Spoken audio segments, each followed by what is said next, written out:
Hi, I'm Dave. This is Vision Piping.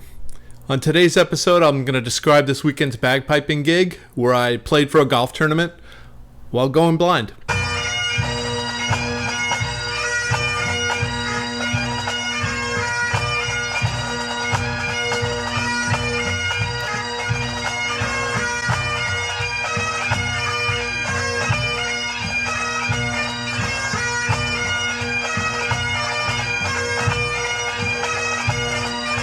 I got a gig playing bagpipes for a golf tournament.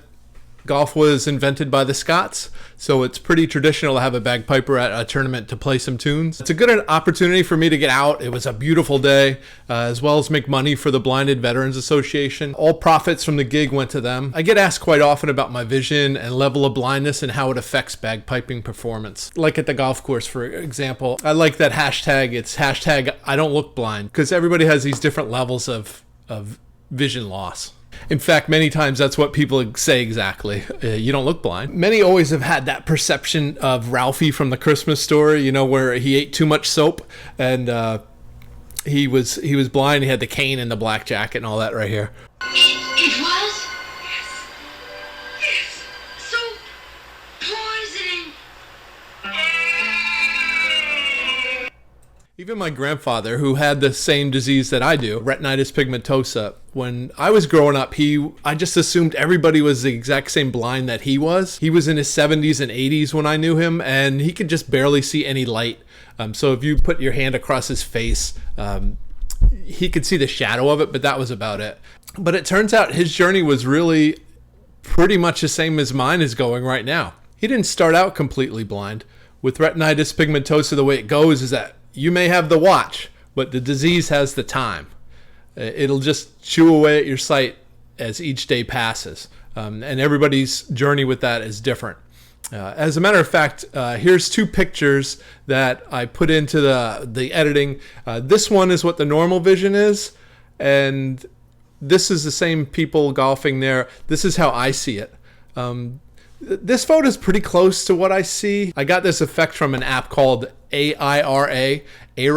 I'll put it in the link down below. It's not really 100% accurate, but it gives people a good idea of what my vision is. My vision isn't black on the outside. It's just not there. It's just not there. Then there's a gray circle, and then I have a scotoma, or like a scar from the RP, that causes a slice through my vision on this side. It always seems like, anyway. And then my central vision, this eye is 20/50, which is pretty good. And this eye is 2400. This one has just been off the charts for as long as I can remember. But back to the gig. My job is to play music right as the tournament kicks off, right after the speeches and the description of the rules. And then also they show the car. They were giving away a car from a raffle afterwards. Pretty good prize there. And then all the golf carts take off at the same time to their respective holes. They call that a shotgun start. After that, I'm just free to roam. Like anyone who has a disability, you learn these tricks of mapping out where you're going to go, of the places. So what I did is, really, I knew the golf course before I even got there. I knew which trails to go to and which areas to go to. I talked to my good friend that referred me to the job, and he told me the good spots where to hang out on, like an oasis under shady parts of the area. And then of course I looked at a map the day before and saw where the trail was. I found a couple of shady spots and played a whole bunch of different tunes as golfers went by. You can stay in one spot while the golfers pass you, and everybody gets a chance to hear. And also the bagpipes, they travel really, really far out in the open. It's great.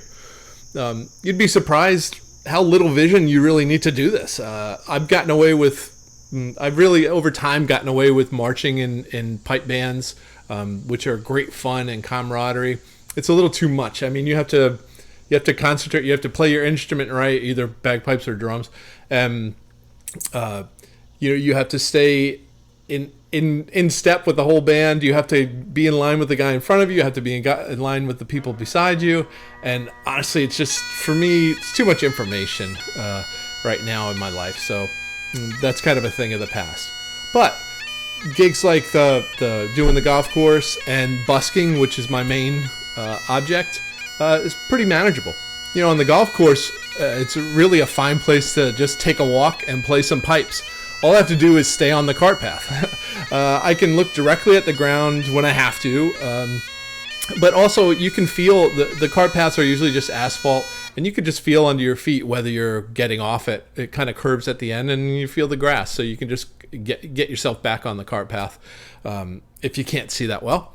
And also, the other thing is that nobody's walking by you, so you're not bumping into people, which is kind of the number one thing for me right now with my vision.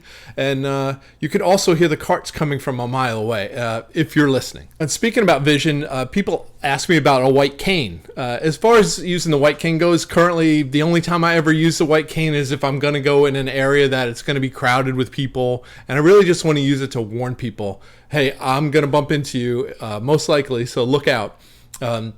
Examples of that, if I'm going to go in the city and if I use the metro or the subway or take the bus and walk around, that's the main time I'll use the cane. Other than that, I have everything else memorized. My house I certainly have memorized. Every morning, virtually every morning, I go and take a walk in my neighborhood, and I have that memorized. I have a couple of different routes that I take. Those are really easy. Quite frankly, I don't really need to see that much. My family and certain friends they're just wonderful help and caring, and I can just put my hand on their shoulder and they know what to do. And in regards to the music, I always carry a set list of tunes with me. I've learned from experience that if I don't have a game plan, just like with getting around, I'll start playing all kinds of wacky stuff and really get off track. My job as a bagpiper for these kind of things is to make the listener happy. Here in the United States, they love to hear patriotic tunes. I used to think that at these gigs I had to play big marches and strathspeys, hornpipes, and reels, which are way more complicated kind of tunes to play. But really, the listener wants to hear things they recognize. That's what makes them happy. Other than that, and by far the most popular requested tune is a Skyboat song, which everyone that asks for it just calls it that Outlander song. It was a great day that I had. I had a lot of fun, met nice people, raised some money for the Blind and Veteran Association. So it was a win-win, definitely. Of course, would you please like and subscribe, but more importantly, put a comment down. I'd love to hear from some veterans or vision impaired people or performers on what your take is on these subjects, your experiences. I have an album of my music that I made to raise money for the BVA. You could buy the CD by sending me an email at visionpiping@gmail.com. And I can ship to you in the States, or you can buy it electronically on BandCamp. That seems to be the most popular way to go. 100% of the profits go to the Blind and Veterans Association, flat out. The album has me playing all kinds of bagpipes, whistles, original tunes that I wrote, some rock and roll, and even some singing on there. I hope you'll watch the next video. It'll be a recap of one of my busking expeditions in Washington, D.C., and there may be a special guest. I hope you come and you join me. Thank you. Keep going.